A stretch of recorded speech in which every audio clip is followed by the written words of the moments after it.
Hello, नमस्ते. मी वंदना आणि मी आता just देवाची पूजा केली आहे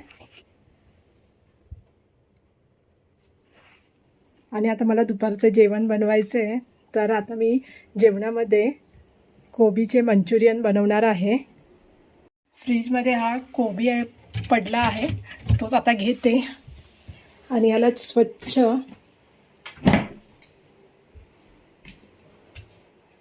धुवून बारीक कापते आणि मी हा बाजारातून रेडीमेड मंचुरियन मिक्स मसाला आणला. तो जस्ट या कापलेल्या कोबीमध्ये मिक्स केला की छान मंचुरियन तयार होतील. हा केळवे मसाला आहे. आम्ही पालघरला राहतो, पालघरमध्ये बोईसरला.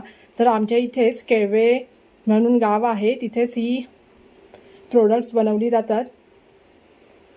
तर आता मी बनवते ह्याच्यापासून कोबी मंचुरियन.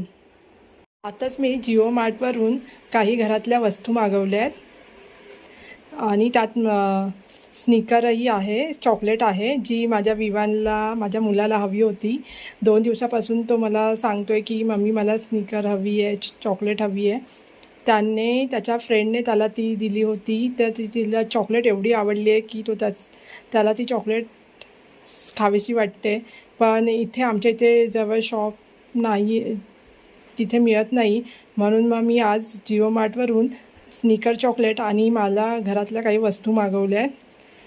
आणि आमच्या इथे झेप्टो वगैरे असे काही ॲप्स नाही आहेत ज्या ऑनलाईन डिलेवरीज करतात. तर जिओ मार्ट म्हणून हे आम्हाला पटकन 15 ते 30 मिनटामध्ये डिलेवरी होते.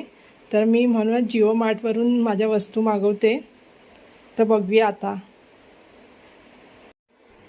विवान हे स्निकर बघून फार खुश होईल. आता शाळेतून येईल तेव्हा तो स्निकर हे चॉकलेट बघेल तर तो फार खुश होईल. जिओ मार्टमध्ये काही वस्तू चांगल्या मिळतात, पण काही वस्तू एवढ्या फ्रेश नसतात. जशी ही मेथी एवढी फ्रेश नाही दिसत आहे आणि ही रताळी एवढी काही फ्रेश नाही दिसत आहे. पण जाऊ दे, गरज असल्यावर घ्यावेच लागतात. तर मी हा कोबी बारीक कापून त्याच्यामध्ये केळव्याचे मंचुरियन पीठ मिक्स केले आणि हे मिक्सचर तयार झाले. आता मी हे कढईमध्ये सोडते.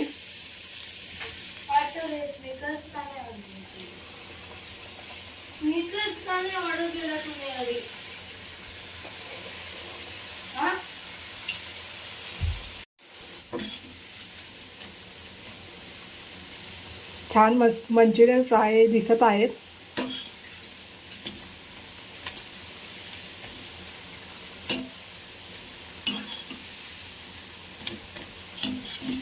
सेम बाजारासारखेच दिसतात आणि टेस्टही त्यांची मार्केटच्या मंचुरियनसारखीच लागते. आणि आपण हे आता घरी बनवलेत तर ते फार हेल्दी असतात.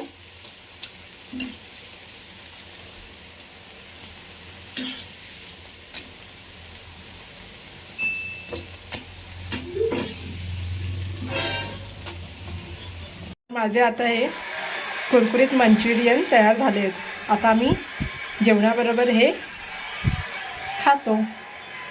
विवानाही शाळेतून आला आहे, तर आता मी हे त्याचं जेवणाचं ताट रेडी केलं आहे. आता आम्ही दोघे मिळून जेवून घेतो.